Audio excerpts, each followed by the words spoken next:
အသက်20ဝန်းကျင်ဆိုတာလူကြီးမထစ်သေးတဲ့ကလေးတစ်ယောက်နဲ့ကလေးမဆန်တော့တဲ့လူကြီးတစ်ယောက်ကြားပြားများနေတဲ့အရွယ်ပါပဲဒီအရွယ်မှာတငယ်ချင်းတွေကတဖြည်းဖြည်းရော့နေလာမယ်အချစ်ရေးမှာအသေးကွဲဖူးမယ်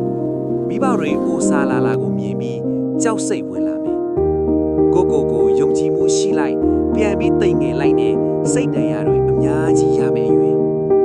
ငါဘာဖြစ်ချင်တာလဲဆိုတာကိုနေ့တိုင်းမဲပြီးအပြေရှာမတွေ့တဲ့ညတွေအများကြီးဖြတ်သန်းရမယ်အရွယ်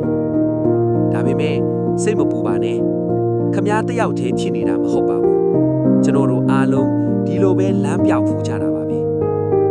အသက်20ဆိုတာအမားလောက်ခွင့်ရှိတဲ့အရွယ်ပါမှားပါစေပြန်ပြင်ဖို့အချိန်တွေအများကြီးကြံပါစေတယ်ဒီအရွယ်မှာအရေးကြီးဆုံးကပိုက်ဆံစုတာထက်အတွေ့အကြုံစုဖို့ပါပဲ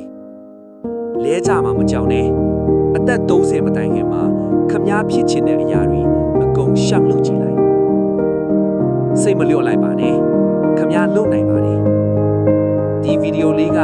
မိတ်ဆွေအထက်အမှန်တကယ်တစ်ခုကိုမြင်စေတယ်ဆိုရင် like share follow လုပ်သွားပေးပါဦး